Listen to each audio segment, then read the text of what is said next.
Good morning, dear students. In previous class, we have learnt absorption of water and minerals by root hair. In today's class, the last two topics of this chapter, we will discuss importance of a transpiration and translocation of food. तो इस chapter के सारे topics हो चुके हैं, last दो topic बचे हैं, importance of a transpiration and translocation of food. Means कि पीछे वाली क्लास में हम लोगों ने पढ़ा कि जो रूट हेयर हैं वो वाटर और मिनरल्स को सोयल से कैसे एब्जॉर्ब करते हैं, कैसे उनको रूट से लेकर और जो पेड़ का जो टिप होता है, ट्री का जो टिप है, वहाँ तक कैसे पहुँचाते हैं। तो आज की क्लास में हम पढ़ेंगे ट्रांसपीरेशन, वाष्पोत्सर्जन की क्या विशेषताएं होती हैं। It's help in upward moment of water. तो ये क्या करता है, पानी की जो है वो अपवर्ड मोमेंट करवाता है, मीन्स पानी को रूट से और टिप तक पहुंचाने में हेल्प करता है। And minerals from root to the leaves, और जो मिनरल्स खनिज जो मिट्टी में प्रेजेंट होते हैं उनको लीव्स तक पहुंचाता है बाय जनरेटिंग अ सक्शन पुल। हमने पीछे वाली क्लास में पढ़ा था कि सक्शन पुल जो है वो एक प्रोसेस है जिसकी वजह से रूट से मिनरल्स और वाटर जो हैं वो ट्री के टिप तक पहुंचते हैं। जो कौन प्रोड्यूस करता है सक्शन पुल को? इवोपरेशन, वाष्पीकरण की मदद से जो प्रोड्यूस होता है वो होता है सक्शन पुल। तो ये क्या है, सक्शन पुल जनरेट होने की वजह से जो मिनरल्स और जो वाटर है उनकी अपवर्ड मूवमेंट होती है।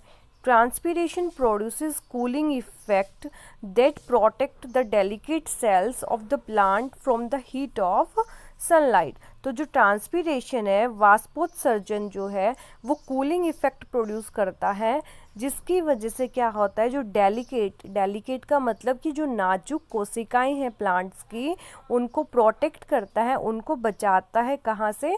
सनलाइट से। जैसे कि हमें पसीना आता है, कुछ टाइम तक गर्मी लगती है लेकिन पसीना आने से बॉडी ठंडी भी रहती है।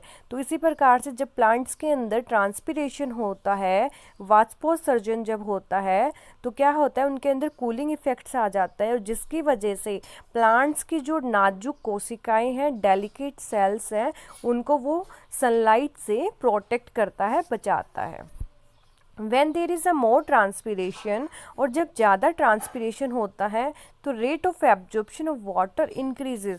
तो जो पानी का सोखने का जो रेट है वो क्या हो जाता है? बढ़ जाता है, मीन्स पानी और ज़्यादा एब्जॉर्ब होता है। तो ये तो थी ट्रांसपीरेशन की इम्पोर्टेंस। अब आते हैं ट्रांसलोकेशन ऑफ फूड।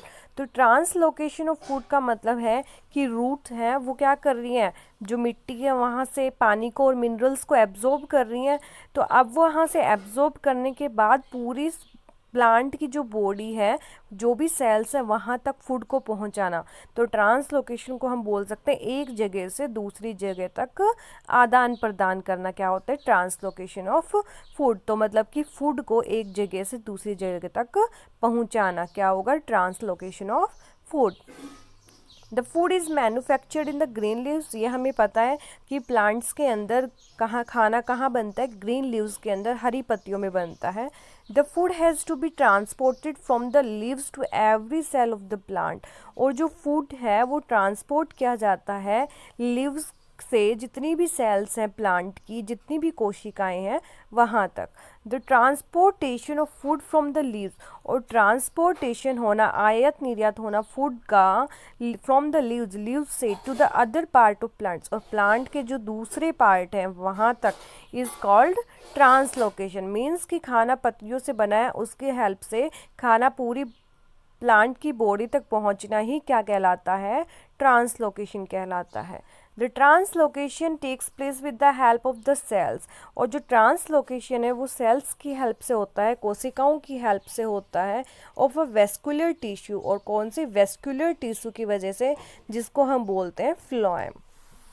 ठीक है, मतलब कि वाटर और मिनरल्स, पानी और खनिज का ट्रांसपोर्ट तो जाइलम करेगा, जो हमने कल की क्लास में ये नाम पढ़ा था, जाइलम। और जो फूड बनेगा लीव्स में, वो कहाँ से जाएगा? फिलोएम से जाएगा। फिलोएम है सेल्स कॉल्ड साइव ट्यूब्स, और फिलोएम जो है उनमें सेल्स, उनमें एक ट्यूब साइव ट्यूब्स बोलते हैं, that are placed one above the other, जो एक दूसरे के ऊपर होती हैं, टू फॉर्म लॉन्ग ट्यूब्स, और क्या बनाती है, लंबी लंबी ट्यूब्स बनाती है, through which food is transported, जिनके अंदर से फूड क्या होता है, ट्रांसपोर्ट होता है। Like xylem phloem forms a continuous network of channel. तो जाइलम और फिलोएम जो है पूरे ट्री के अंदर, पूरे प्लांट के अंदर एक नेटवर्क बना के रखती हैं। क्यों? क्योंकि नेटवर्क होगा तभी तो प्लांट जितना बड़ा है, जितनी उसकी हाइट है, उसके हर पार्ट तक खाना या पानी जो है वो पहुंच पाएगा।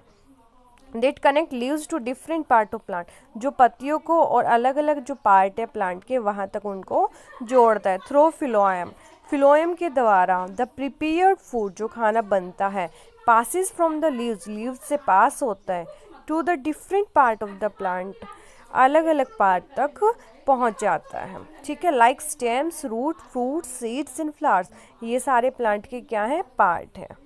तो यहाँ पे हमारा ये चैप्टर कंप्लीट हो गया, लेसन नंबर 11 कंप्लीट हो चुका है।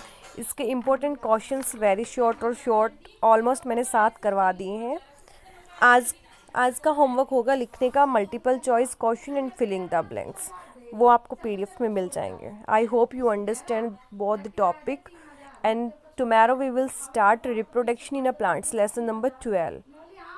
रिप्रोडक्शन का मतलब प्रजनन इन प्लांट्स, जो पौधे होते हैं उनके अंदर प्रजनन कैसे होता है।